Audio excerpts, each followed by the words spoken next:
Hello, and welcome to the Writers and Illustrators of the Future podcast. This is John Goodwin, your host. This podcast is dedicated to the aspiring writer and artist and will provide inspiration and tips from top professionals in the field. Today's guest is international best-selling author Hugh Howey. Hugh has had two dreams in life: to write a novel and to sail around the world. In 2009, he finally completed his first novel. His seventh published work, Wool, became an international bestseller and has been translated in nearly 40 languages. His career as a writer is taking him all around the world. He has met amazing readers everywhere he goes, and he has seen some extraordinary places. Now he is embarking on a journey to complete a second dream, that of sailing around the world, albeit with a bit of a intermission, which we will talk about. And I'm so excited to be speaking with him. Welcome, Hugh. Thank you so much for having me, John. Yeah, so you've become like the ideal interview guest because you've been a bookseller, you're a world traveler, you're doing the thing of book to TV/movie, and a best-selling author. So I'm able to combine like so many different aspects for the aspiring writer to listen to that one plagues into their dreams and aspirations, as well as just some common sense things that you've learned the hard way. So I guess to start with, I'm just interested in your earlier work ethic. You talked about in your bio that one of the videos I watched, doing all forms of jobs throughout your early life. And that's something I did. So I've got real strong reality that with high school and college, every year I made a habit of doing a different job. So I could then, at that point, my goal was to build my own house. But I learned all kinds of different trades and all types of things just because I figured it'd come in handy in the future. So tell me about that. Yeah, it's funny. I meet so many writers who don't come from like an MFA background, or they set out to be creative writers and pursue that as a goal through their education. Instead, they kind of went off and had life adventures, and almost unfailingly, writers come from being avid readers. But I think the people who have really interesting lives or diverse backgrounds have more to write about, or can write about a variety of people more realistically. So having so many different jobs helps me in that, some of my characters are, servers, or they're tradesmen, and they're from different countries, which I've been lucky enough to travel and live in and work in. And yeah, I just think when you write stories, it's going to be peopled with a wide variety of occupations and characters and experiences. And the best way to do that is to have a lot of your own. I know that explains a lot how you were able to do it so thoroughly in Wool. I mean, you've got however many dozens of floors in the silo there, each one with its own profession, and you're able to just like go on as if, okay, we can talk about this now. Okay, now we're going to talk about that. So you've got your computer geeks, you've got your engineers, you've got all these different things that you're able to talk with so facilely. I think two things that really helped with writing Wool in the silos is working in a corporate structure where you have departments that have to communicate with each other but don't do it very well. Yeah. And also working on really large yachts where it's a very stratified world. So the engineer and the deckhands are all like down in the bilges, like keeping the engines going and keeping the boat clean, even under the boat, scraping the bottom, getting the barnacles off, making sure the props are okay. And the owners are up on the top deck, lounging in the sun, drinking mojitos and using the hot tub. And there's like every level in between. And I went from working on big yachts like that to roofing in Virginia and working just a back-breaking trade. And that's when I was doing a lot of my kind of writing in my head, like coming up with stories that I would later set down on paper. And I think everything I learned from sailing around on my own little sailboat when I was in my 20s to working on yachts for 10 years really informed all my writing. I see it over and over again when I look through my books. Yeah, I definitely see it in your writing that you've got this corporate world mentality that you've conveyed in there, plus all the just individual separate knowingness you've got on the trades. The other thing that was really amazing about you is the fact that you worked as a bookseller and at Barnes & Noble and then at an indie. So how's your experience working at bookstores had an impact on your writing choices? Every writer's journey is different, but I can tell you for me, I don't think I'd be a professional writer today if I had not worked in bookstores for a few different reasons. especially working at the independent bookstore later in life when I was trying to make it as a writer, so much of what I learned about the industry and about publishers and my expectations were really set by two things: by watching us return books after 6 months that didn't sell. So I realized that as a published author, your book might get 6 months on a bookstore shelf. It's going to be spine out. There'll be one copy. And if someone doesn't magically buy it, it's going to get returned and the bookstore is going to get all their money back. And that was like, the idea that if you publish a book, it's bookstores are selling it forever is just not the reality. And so that made me not overly eager to give away my rights to publishers during my career. The other thing that really helped, the thing that helped the most, was meeting New York Times bestselling authors who would come talk at our store. And I would just get to know them because I was the one setting up their event and helping, liaison with anything that they needed. And I was always curious about what their lives were like. And their lives were that they taught creative writing at a local university. They had some other job that paid the bills. And these were people who had hit the New York Times list.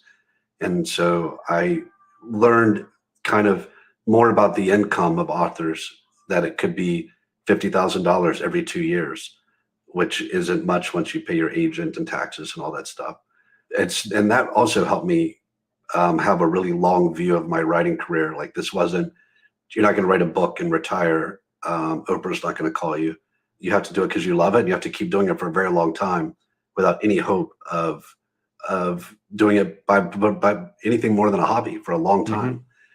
And those two things like really gave me the long view and allowed me to be patient and not give up like I see some people do when they don't have instant success. I get it. So, and that makes a lot of sense what you're saying there too, in which we're going to get into your chosen path for publishing. But on working at a bookstore, so that was in what years? Oh boy. I started working at a Barnes & Noble in 1995 or so down in Charleston, South Carolina. But so that's kind of like when Barnes & Noble were the heyday of B. Dalton and Walden Books started transforming into the superstores. So that's when Barnes & Noble really started taking off as the superstores. Yeah, they were exploding everywhere. Like I was in Charleston when we had no Barnes & Nobles, and then over a 2-year period we had 3. They were just popping up left and right. My mom worked at a Barnes & Noble in Spartanburg, South Carolina. She ran the store, and she was asked to open one in Charleston, and I worked in a different one in North Charleston that was opening. So I was there when they unloaded the first pallets and helped put the bookstore together. And that was a job I worked while I was going through school. Wow.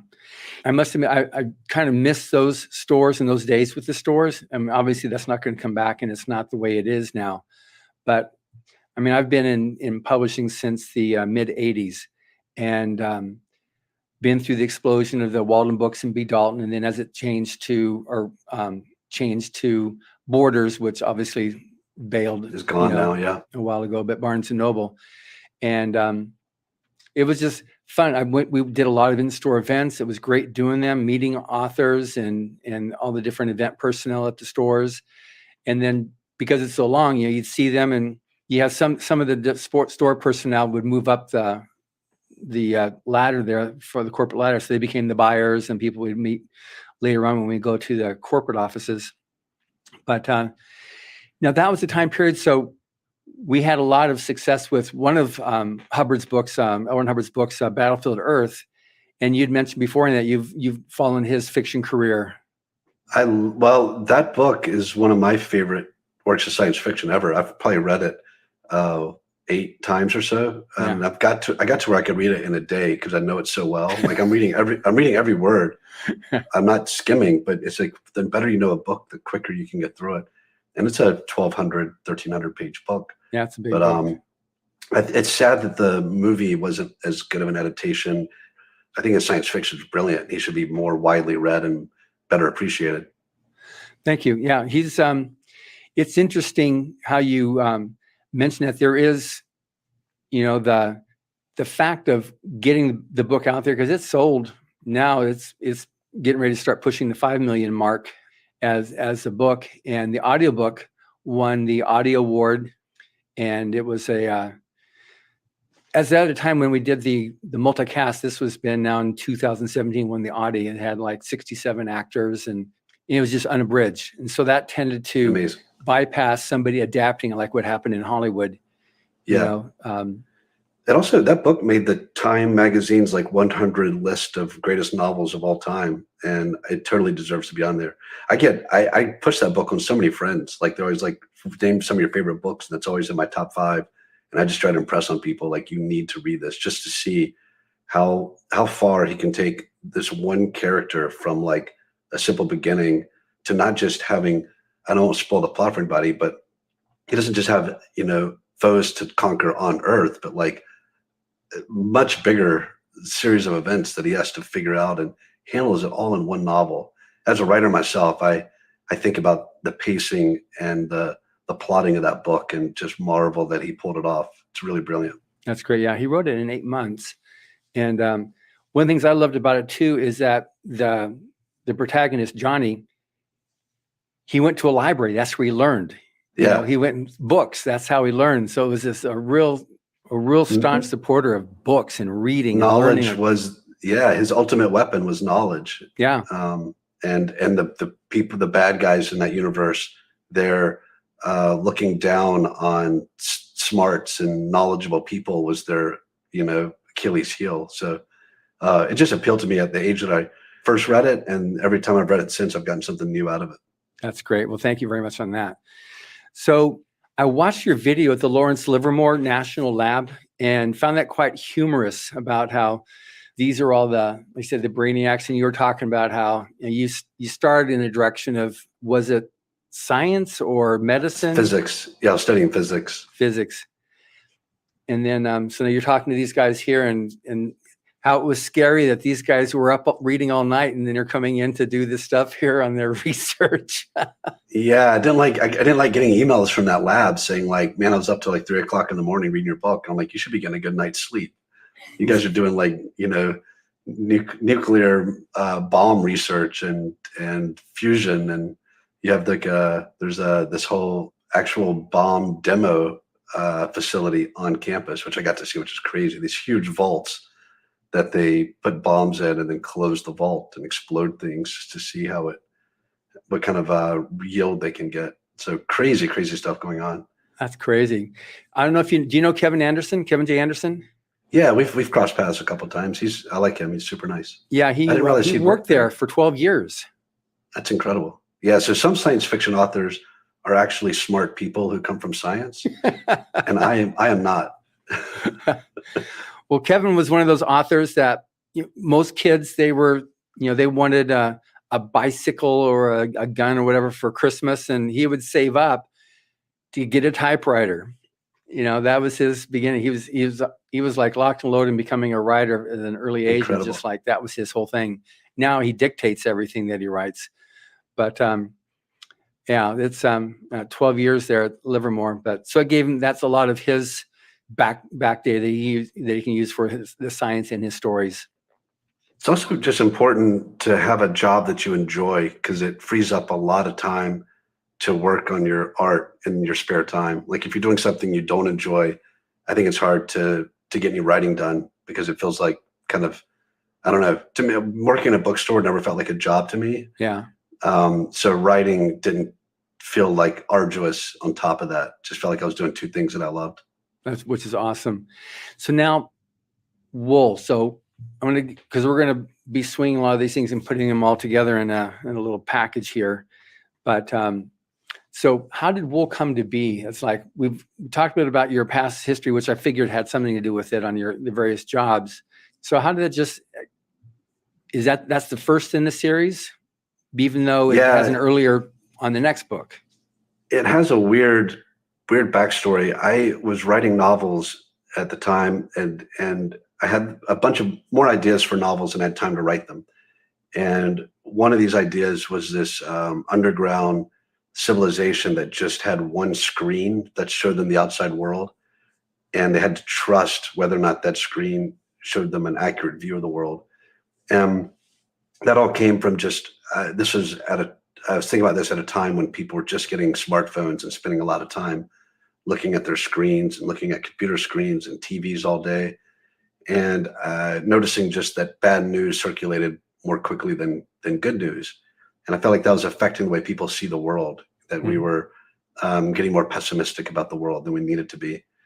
And this was a novel in my head, but I just didn't have time to write it. So in between a couple other novels, I just dashed out a 15,000 word novelette, like kind of this in between short story and novella, and called it Wool, put on a cover art that I made in 5 minutes, Photoshop, and made a print book using tools at CreateSpace online. Sold that for like $5.99, and then made a 99-cent ebook.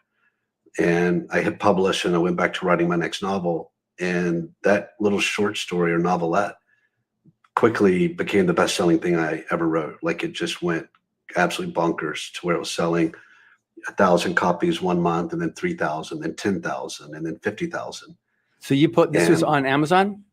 Yeah, it was all on Amazon. So it was an ebook and a paperback. You could buy a short little paperback. Again, it cost $6, and so few of those are in circulation that now they sell for like $1,000. These little paperbacks. Sure. I think I only have like 1 or 2 copies left because I keep giving them to people who are important to me or whatever. Yeah. So when I saw the reaction to that short story, and all these reviews were asking me to write more in this world, I stopped writing that novel that I was working on and wrote part 2 of this series, which was a little bit longer than part 1.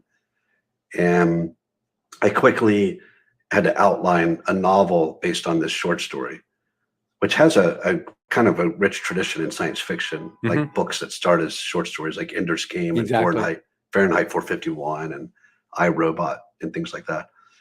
So it came out in 5 different parts, and those 5 parts were all to like the top of the charts on Amazon. It's selling really well.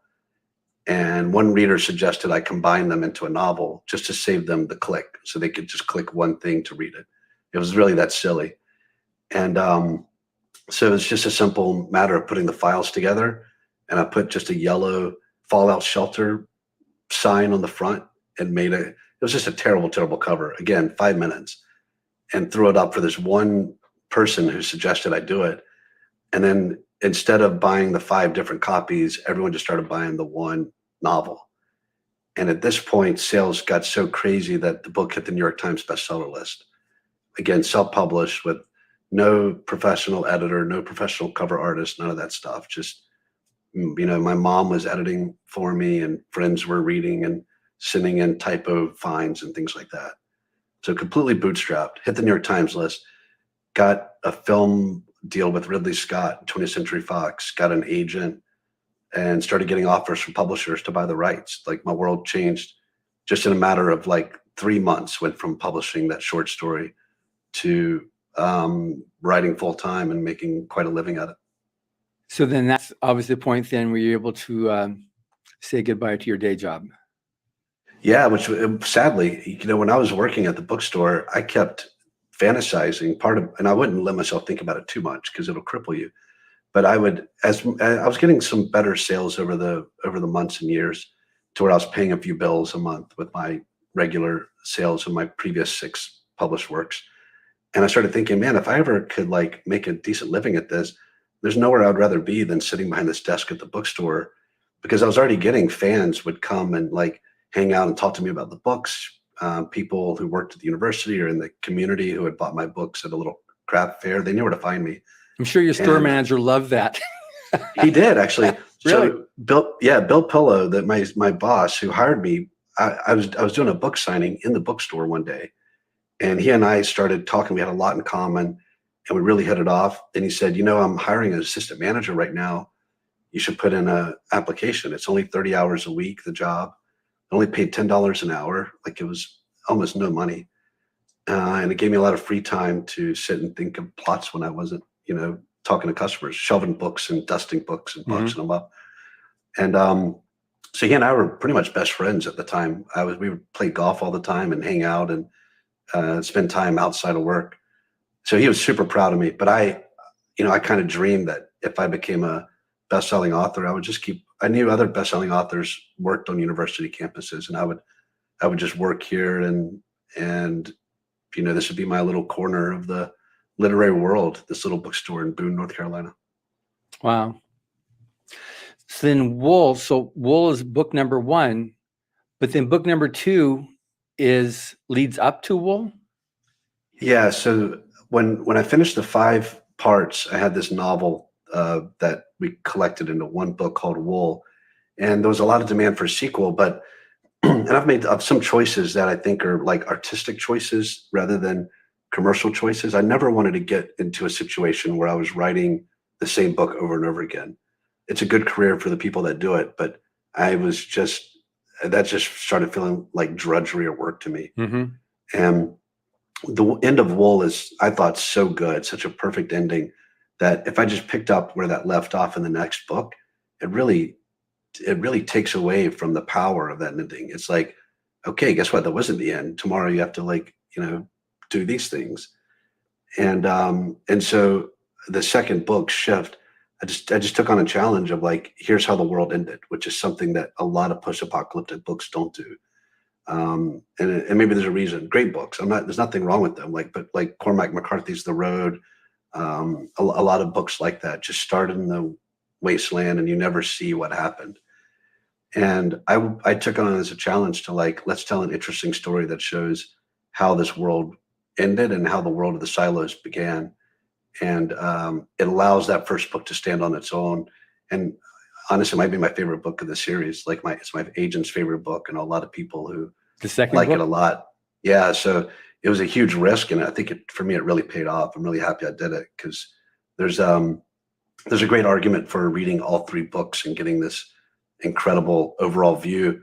But there's also fine just to read the first book and let it stand on its own. Mm-hmm. You're not going to pick up the next book and see what happened the next day. So it works both ways. Now I'm definitely want to read the second one. I've read the first one, obviously, in preparation for this.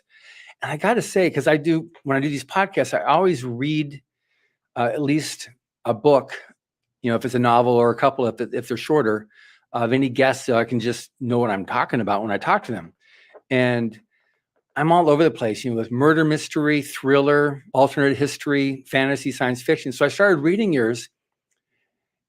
And at the beginning, it's like, I get to like somebody and they die. I get to like them and they die. I said, what the heck? And I said, and then I did some more research on it. I said, oh my gosh, I got to get through this book here, but oh no. And then I read that Rebecca Ferguson was going to be Julie. Yeah. I said, they're not going to have a major A-list star be somebody that's going to be killed off in the next 2 chapters. So then I went on and I got totally addicted to the book then. But I was like, I get to like somebody and they're gone. I get to like somebody, they're gone. Man, what's happening here? But it really sets the tone of that whole period and what's going on just brilliantly. Thank you so much. But like I said, I just finished reading, prior to that was Codename Verity by Elizabeth Wein, whose podcast I just did before yours here. And that's an alternate history. That's like World War II in Britain and Scotland. And these 2 women that are female heroes. And it's like totally different story, and different genre and everything. So it was like, whoa. But it was great. Now I'm really interested to read volume 2, because that's one of the things I like about Battlefield Earth. You actually get how it happened. And now you go 1,000 years later, at least now you know how they got there. Yeah, exactly. So that's quite cool on that. I'm just curious now on female protagonist, obviously what you've got there as the final protagonist there in Wool is an amazing woman.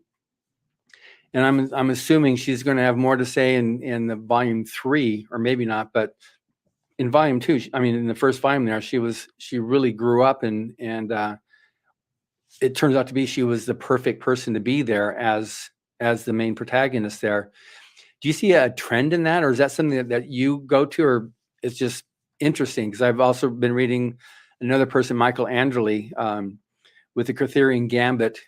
His protagonist there is a woman, and like I said, with Elizabeth Wein with Codename Verity, Maddie and Queenie were the protagonists, and several others it seems like too I've been interviewing. Yeah, it's a good question. I didn't notice it when I was writing this, I think it's become a big trend around the same time. Not a trend that I started or was following, but I think that was coming out of the popular zeitgeist. Mm-hmm. I think some of it was publishers being more willing to say yes to female protagonists and to publish them. Mm-hmm. And so I think a lot of these books are being written, and not enough were getting published. When I started publishing, self-publishing wasn't very popular yet. The Kindle, I was one of the really early Kindle adopters. So I think the flood was coming because the gatekeepers were all kind of toppling at the same time. Mm-hmm. It's easy to understand why I was doing it personally. I was raised by a single mom. I am very close with my sister. I was very lucky to date, powerful, like badass women who are more accomplished than I was. Like, the girl that I was with for 13 years while I wrote Wool and a lot of other books was a doctor, and I dropped out of college, and she had done, every kind of postgraduate degree possible. So I was just around like really accomplished women. And so it would have been, I think, harder for me to write about male protagonists that I looked up to, because I didn't really have a lot of that growing up. I think another thing that happens in some of these stories, we're all writing this hero's journey. It's a very basic construct that comes out of our shared evolutionary history, Mm-hmm. and the life that we've lived, and how we see the arc of human life and struggle and adventure. And a lot of the hero's journey is about overcoming odds. And unfortunately, we live in a world where a woman doing the same thing is overcoming more odds than a man doing it, because she's also dealing with misogyny on top of everything else that's going on. She's Right. dealing with people doubting her because of her gender. So when you're trying to come up with obstacles for your protagonist to overcome, we live in a time, especially when I was writing, where being a woman was one more obstacle. And kind of a rule of creating tension in fiction is like any obstacle you can create, you should. So I think there's two ways of looking at this explosion of women in literature, maybe three. One is more types of stories can now get published than ever before, which is a good thing. Right. The other is, or one of the others, is that it tells of a bigger struggle, which is a bad thing. Like, we should hope to get to a future where being a woman is no harder than being a man. It's the same, Mm-hmm. We're not there yet. But when that happens, maybe we'll see an equal number of protagonists. The third thing is, I think this might be part of it too, is that most readers are women. And I think there's a little bit of a selecting there. And I hope that in all of the fights for equality that we do, at some point, we also worry about men being left behind in academia, because we're already seeing that in advanced degrees. We see that in literacy and the number of people reading. And I hope that changes eventually. But, at the time that I was writing, it was I was living in a woman-dominated world at home and in my love life. I was writing at a time when all kinds of stories were being accepted, Mm-hmm. and I was writing about overcoming odds, which is kind of an ugly testament to the time that I was writing. Wow. Well, that's good. It's funny because I've been reporting to a female boss for over 30 years. So for me, it's like, I don't even, it's so not part of how I view things, is that a male or female? It's very noticeable now that it's getting more female, and it's great. It makes for a really great protagonist, and it makes sense because there are more female readers. And so at least science fiction, fantasy, and adventure, obviously I don't know the romance, that may be split. I'm not sure on that one there, but science fiction, fantasy, definitely We're getting a lot more female writers as well, having successful careers. Used to be, I think, a lot harder, but now I think some of the top science fiction authors in the world are females, and that's kind of new. Yeah. It's been amazing to watch. Yeah, it's interesting. On our second quarter last year for Writers of the Future, all the writer winners and all the illustrator winners for that quarter were female. It never happened before because you have no idea, because all the judges see is the story or the art. They have no idea if it's male, female, age, nationality, anything. And it That's just turned out amazing. to be, for the first time, all 6 were female. That's fantastic. Yeah. So you recently so you talked about how wool for a movie. Now, was it a movie deal that being proposed before the TV series, or how'd that work then? Yeah, the first deal we did with Ridley and Fox was for a feature film, which we went through 2 directors and 2 scripts and 3 writers, and No movie. yeah, and every year, every 18 months, we kept having this in our contract. They could they could renew it for the same amount they paid the first time. Mm-hmm. And I was never going to get the rights back because they could just renew it forever. And at that point, they had invested millions of dollars into the writing and the contracts with the directors and all that stuff. So they were pretty pot heavy, and they had no intention of letting it go. Luckily, I developed a really good relationship with the producers so Ridley Scott and Steve Zalian went in together to option this. Steve Zalian being one of the great script doctors of all time and screenwriters of all time. And every 18 months, I kept, asking the producers, like, if you're not going to do it, man, I would love to, have these back. We can just let this expire and then I can shop it. And there was no reason for them to do it. And my agents told me it would never happen. And every 18 months, they would promise me, this is the time we're going to get it done. Just stick with this. Don't worry. And I would say, okay, but if we don't, let's consider letting me have it back next time. And after 2 or 3 of those rounds, they finally said, if we don't get it done this time, we'll give you the rights back. And then they did, to our shock. And so we're able to go out. And what's amazing about this is they've been paying me every one of those periods. So I thought, well, it'll never get made, but I can live off of this option money every 18 months. It was more than I would ever make for a book deal. It was I could have a living just not having this thing made. But we got the rights back and we went out. And at this point, TV had become, I think, the better medium for adapting a big series. And so we had interest from a lot of different people. It came down to 3 that I really liked the best. I went with AMC because I really loved the team and their enthusiasm. And during the development cycle, Apple, who had been really eager to get this early on. This is before Apple TV or Apple Plus or whatever it was even a known entity. Mm-hmm. And so I signed an NDA to even talk to them about what their plans were. They wanted this to be a launch vehicle, it would come out when Apple TV launched, so or Apple Plus. So when they came to AMC and said, we'd like to partner with you guys, let's do Wool together, and you can be the creative side and we'll help finance it and release it on Apple. It was 2 of my top 3 candidates had married and decided to adopt me. And I'm just over the moon. I've gotten so lucky to have the storytelling ability of both parties and the combined finances to make this really a huge spectacle. It's beyond anything I ever dreamed would happen in my life, really. Yeah. So are you listed as an executive producer, or are you actually a writer for the script?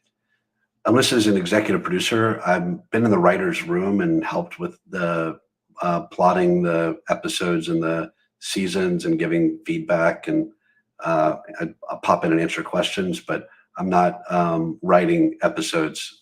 Did not think that I thought if anything, I would just hurt the chances that it got made.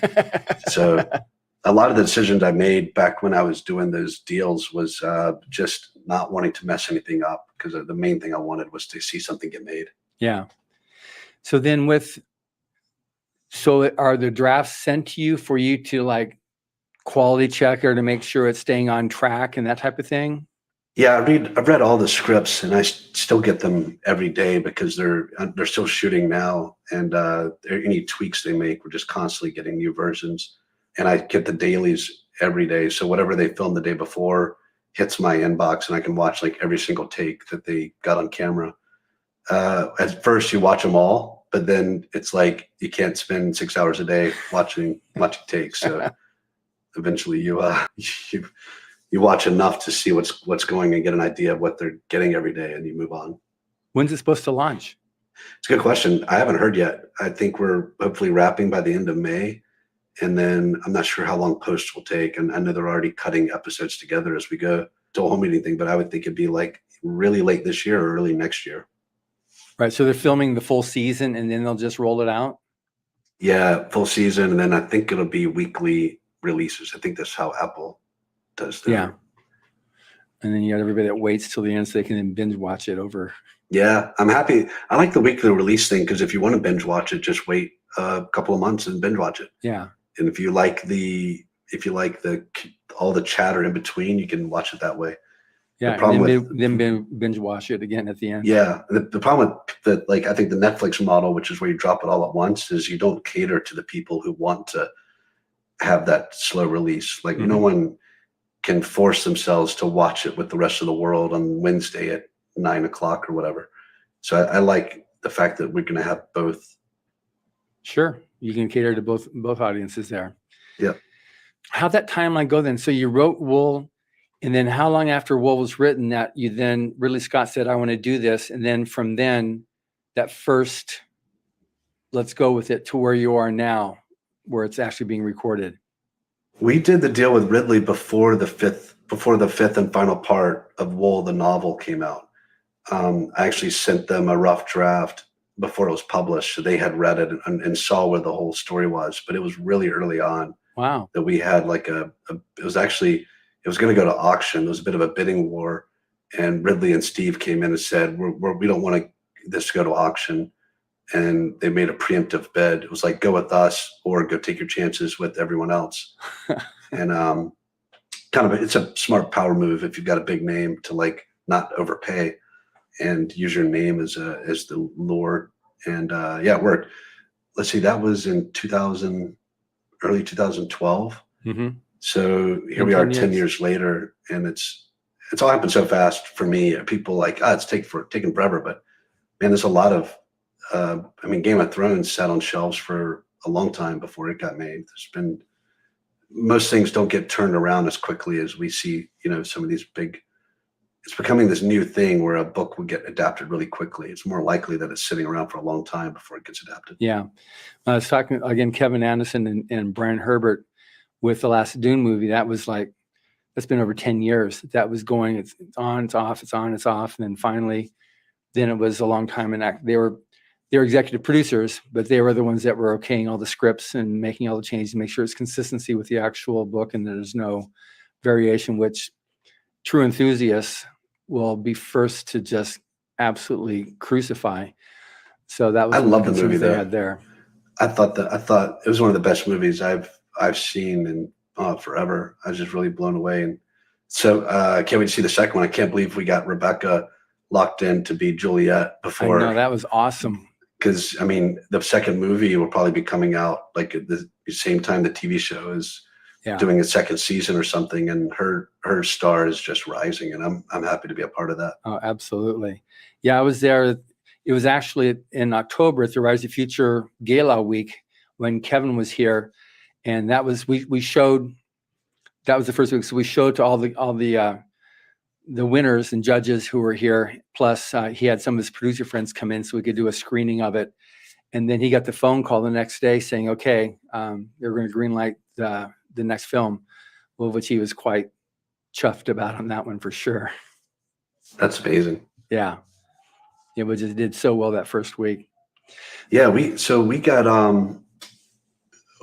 got another show that's just going to start filming. A book I wrote a while back called Beacon 23 starts filming in just a couple of weeks in Toronto. And what's crazy is during the pandemic, I got a green light for Wool and a green light for Beacon 23 on back-to-back days, and they had nothing to do with each other. And both have been in development one for 10 years and one for 5 years. And the fact that they almost landed on the same day, the fact that they didn't land on the same day is a little disappointing to me. I'm just curious, so on your books, I've only read the Wool so far, but do you intentionally write with a message? Yeah, for sure. I have so many ideas that I'm only going to really work on the ones that are interesting to me. Hmm. And usually the interest comes from not just the characters in the world, which all my ideas have that I care about, but the ones that have themes that drive me to like want to spend time every day working on them. So it's super important. And then when I write a decent first draft, but I think a lot of my quality comes from doing a lot of revisions. I'll do 12 full revisions front to back, and that's where all the thematic layering and the foreshadowing and all that gets put in. And if I'm not doing that and making up like for myself even just a puzzle out of it, Hmm. I wouldn't be as interested to spend that much time with it making it better. So yeah, all that's important to me. Yeah, that's good. Because like in wool, I mean, you've got to go two different ways. One is the wool they use to clean the glass, but also wool is like the wool pulled over people's eyes. And I look at, what you just said at the beginning of this interview here, like the, controlling the message going out, doing that with video, with the image of what people are seeing. Because you see stuff even in today's society where you got certain regimes that are controlling the media and saying you can only see this, and what it does for people who fall for it and just merely get it. And then you got the other people that see the ruse, and that creates that immediate base of a conflict, of which obviously you have there in wool. Yeah, I mean, have as many meanings as I can layer into something. I like to. There's several more even than that. But having the wool pulled over your eyes is the biggest one for me. But there's also, you find out later in the other books that this whole operation was called the World Order Operation 50, with 50 being the Roman numeral L. So there's an acronym meaning, and then there's like kind of an appeal to the sheep, the idea of just doing what you're told and following and being an obedient herd. Anything like that you can think of that adds to the meaning. Of course, you layer it in if you can. Sure. For me, it just adds to the enjoyment, especially for people who read things multiple times like I do. Well, that's great. So now on the subject now of self versus indie versus traditional publishing. So you've gone self, or it seems like at least. So if you can talk a little bit about, because now a lot of the audience here are aspiring writers, and I've got listeners on this podcast. I think it's 108 countries right now that routinely listen to it.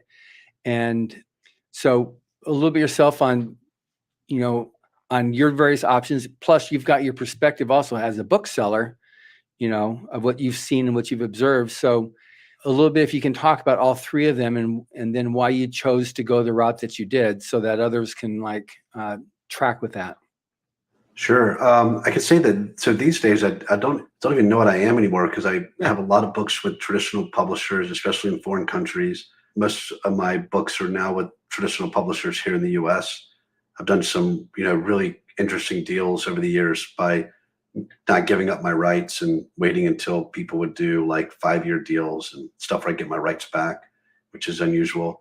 I would not have been able to get those deals if I didn't have the leverage of self-publishing, where I was leaving publishers out of all the earnings. My first deal, I just assumed I was going to publish my first novel on my blog and give it away for free. I didn't think anybody would actually pay money for my stories.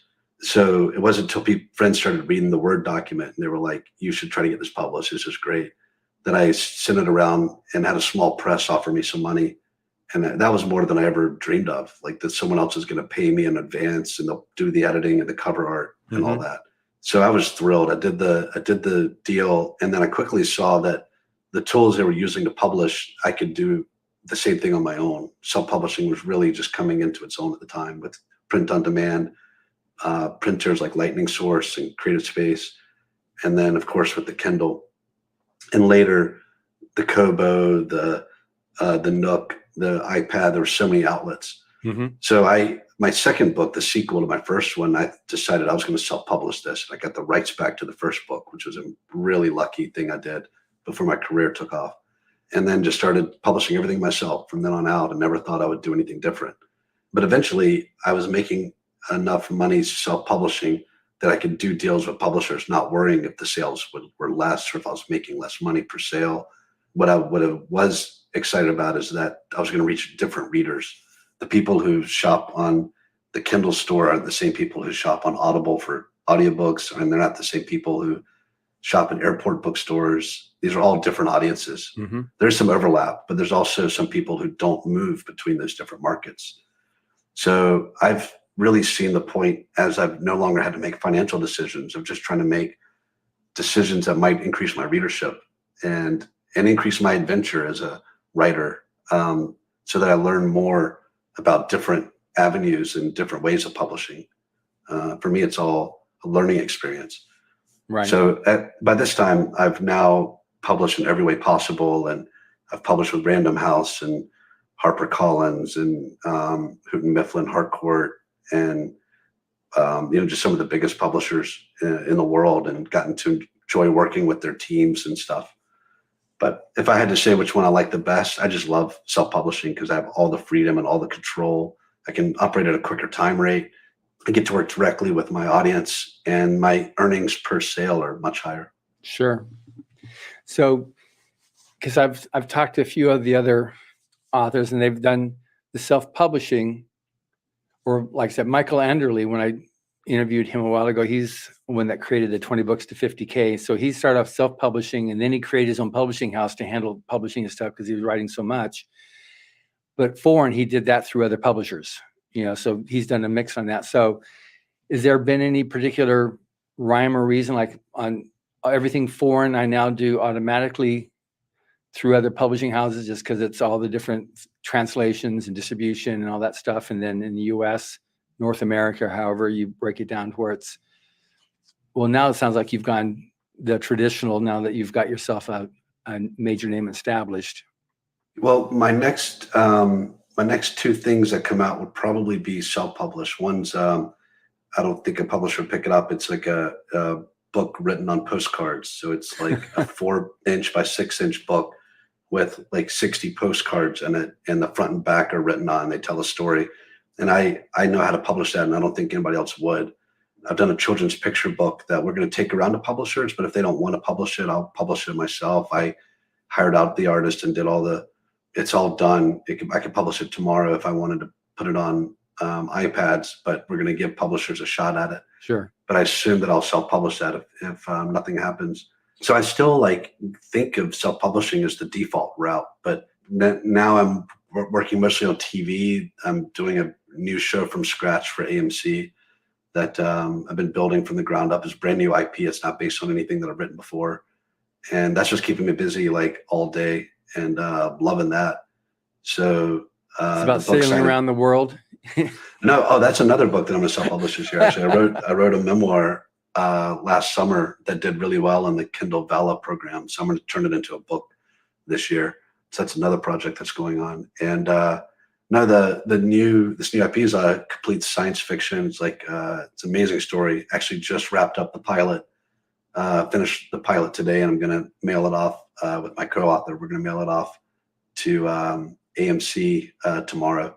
So hopefully this podcast won't go out too soon, right? Because I don't want to spoil the surprise for them. No, we'll just. I mean, I can schedule for whatever on this. They'll have it by Thursday, but they have no idea. You'll be the first to hear about this, and they're even getting it in the mail. Usually, you just email these things, but we created this crazy bespoke package where they're going to get this leather envelope. We've stamped this leather envelope with the logo for the show and everyone's names, and the pilot will be inside of it with some other goodies. But for us, it's all about having fun and letting the producers play. That's feel. Awesome. Exactly. So I'm pretty sure nothing like this has ever been done, but that's kind of sums up my time in writing and publishing is don't think about the way things are supposed to be done. Just what makes sense to you and what's fun, what will excite your reader. How can you make it enjoyable for them, and follow those questions? Yeah. That's interesting because I don't know, maybe you heard about Brandon Sanderson with his recent Kickstarter with over 25 million now.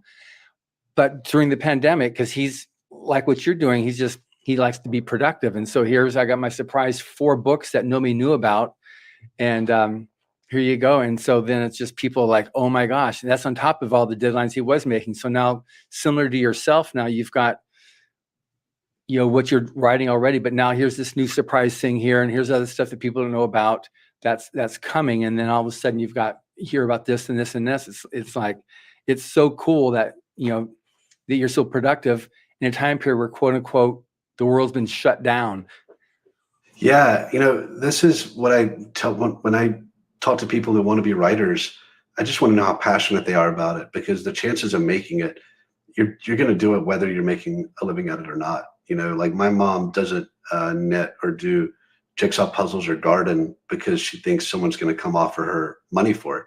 She does those things because she's passionate about them. She got into painting because she was passionate about it, and her house is now covered in paintings. And you can just see how incredibly talented she's gotten over the years because she did a lot of it. And that's the only avenue I've seen consistently for success in this industry, is you have to be so passionate about it that you would do it if they charged you to do it. Mm-hmm. The way a lot of other hobbies cost money. Like people go out and play golf all the time, and it's expensive, and yet they still do it. Right. They don't do it because they all think they're going to make the PGA. They do it because they love it. So my advice to aspiring writers is find a way that you love doing it. Like write stories that you love doing, write the kind of structure, short story, anthology, novel, epic saga. Like pick the one that appeals to you. Don't ask what the industry wants, and don't think what your readers want and all that stuff. Because at the end of the day, you have to get up and spend time with it, hours and hours, and you can't take a day off, and you have to do it for years and years. And if that sounds like a slog, go do something else with your life right now. If it sounds like you can't believe someone's going to let you do this, that all you need is like your imagination and a laptop, then this is the industry for you. That's great. Now, what's your writing regimen? Well, it's gotten different now. It used to be I'd write crack of dawn, like wake up at 5, 6 o'clock in the morning and start writing until I had to go to work, write over work, my lunch breaks, write when I got home, write all weekend. Once I became a full-time writer, then I could just start writing when I woke up at like 6 a.m., write till lunchtime, and take my dog for a walk for a break in the middle there. And in the afternoon, spend more time doing business stuff or revising. These days, working on this TV show, my partner's on the West Coast. So we basically write together from noon till 3 every day, my time. Mm-hmm. And that's morning, his time. And in the morning, I try to get some work done based on what we had done earlier. And while I'm asleep, he's working a little bit at night. So we end up having kind of homework away from each other, and 3 hours a day working together. And so it's been very different, but super productive. Oh, that's great. So this is going to be taking your time for the next, 2 years or so? It's a good question. I'm having so much fun working in the TV world that if we can get people to continue paying us to create worlds like this, I would do it forever. So I'm going to have 2 shows filming, and I think I could go insert myself into either one of those writing rooms if I had to, but I would love to, my partner and I, Matt Michelatos, who's one of the most talented writers I've ever come across. And so when I had the opportunity to create this show, he and I had already decided anything we do together. So we just created this as a team. And since then we've created 2 other ideas that we've packaged together that our agent loves, that are being shopped around. And he's got 2 other things already going. He's got a TV show that's being filmed and a feature film that just got shot.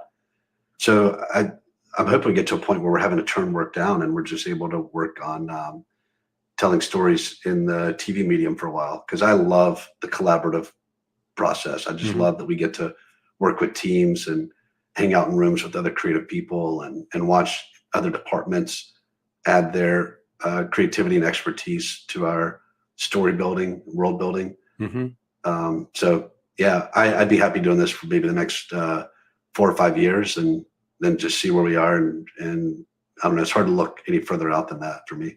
Yeah. Well, that's just awesome that you can maintain that kind of control also on your work. So yeah. What so comes far, out the other end is what you envisioned. Yeah, I think, the amazing thing to me is when you look at how many smart people work on every TV show, every film, how much money is spent, even low budget stuff, it's still millions of dollars. It's still shocking that how few things that come out blow me away. Mm-hmm. You hear about the shows that are spectacular, and a lot of it out there is just kind of meh. Yeah. And the people working on them are talented, and the same people who worked on the so-so stuff go and work on the great stuff. So it's just for all the pieces to come together and work well is so rare. And that's the same, that's true for writing novels too. Like so few books that come out just blow everybody away. And so that's been a bit of a challenge with getting into TV, is not having the ultimate say so at the end, that it's not going to go out the door until at least you're happy with it. But I'm willing to take that risk. It's too exciting to watch it, to watch the sausage get made. Like I love it. I could be on set every day just watching takes and watching the crew work to make the best shot possible. Yeah. I'm totally addicted to it. Oh, that's awesome. So as this is the Writers of the Future podcast, it's obviously a lot of people that are aspiring writers. So the Writers of the Future was created in 1983 by L. Ron Hubbard to provide that helping hand to the aspiring writer. So, and then the Illustrators contest started. And if you have any more children's books that you're interested in doing, I've got a whole bunch of amazing artists that I'd love to be able to introduce you to in anything in the future. But we had over 700 winners over the last, well, we're about ready to issue volume 38 coming up in April. So that's 38 years of lending a helping hand. But any comments on the whole thing of science fiction and fantasy, the paying it forward, which is why I was so excited to be able to talk to you about, you giving your tips and like what's worked for you, and also, roadblocks that you've had to overcome and how you overcame them. Any comments on that?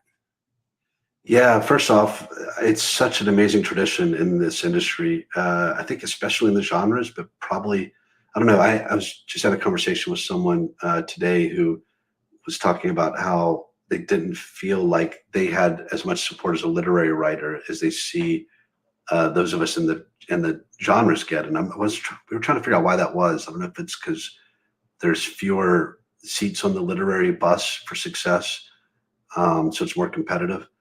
But in the genres, I don't know if it's where we were all ostracized at some point in our lives for being geeks and being into these genres, or the fact that the books are ostracized and kind of put into a ghetto in the bookstores.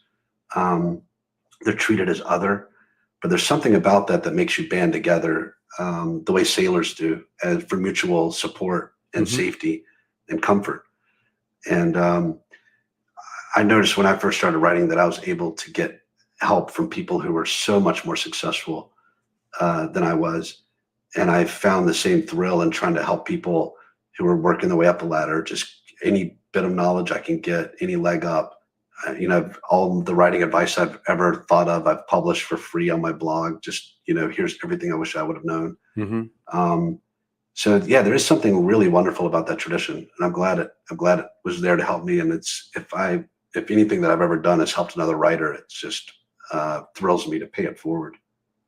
Yeah, that's great. That's in what's coming out in our next volume is, I think it's the last essay that Frank Herbert wrote. He was sick and he soon passed after that, but it was an article he wrote for Writers of the Future, of which he was a judge. And the last sentence, he basically says, when it's all said and done, when it's your turn, pay it forward.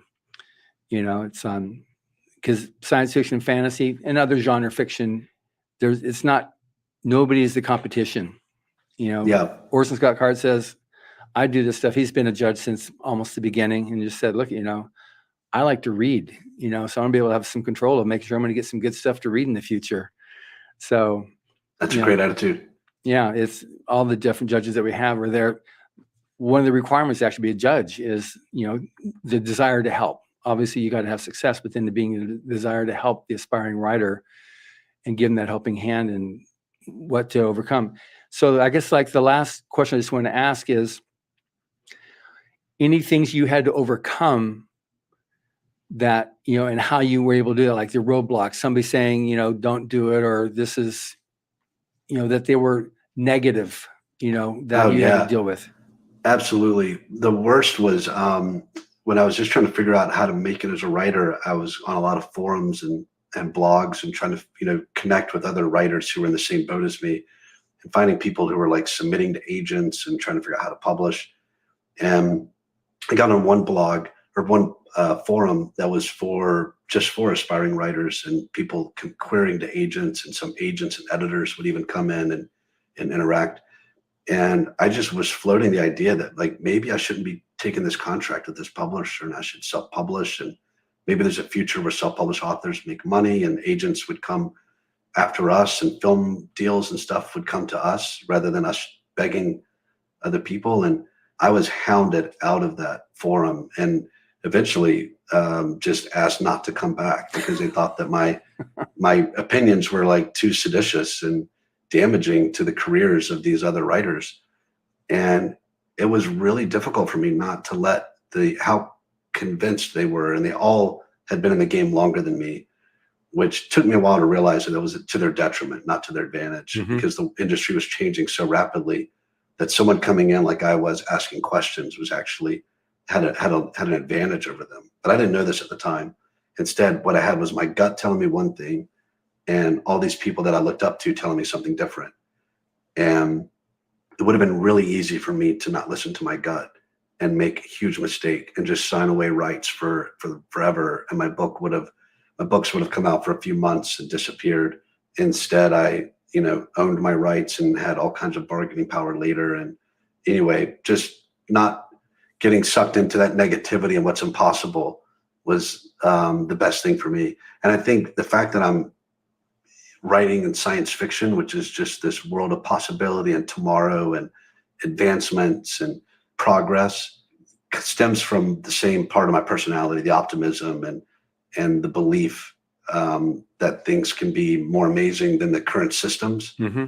It's not a coincidence that I was in that genre and that I overcame those doubters. I think they're intricately tied to each other. Which is awesome. Well, that's great. Well, I've had so much fun talking with you, and it's unfortunate that we've hit our hour mark here because I have another half page of questions, but that's okay. We'll do it next time. Absolutely. I'll come back on. And thank you for listening. Subscribe to the Writers of the Future podcast wherever you get your podcasts. We've also been syndicated on the United Public Radio Network, where you can find these podcasts as well. Writers of the Future series can be purchased wherever books are sold in the US, Canada, the UK, Australia, and South Africa, everywhere else via Amazon.com. Writers and Illustrators of the Future are contests created by L. Ron Hubbard to provide a means for the aspiring writer and artist to be seen and acknowledged. It is free to enter and open to amateur short story writers and artists of science fiction or fantasy. Again, thank you very much, Hugh. Thank you, John. Thanks for having me on.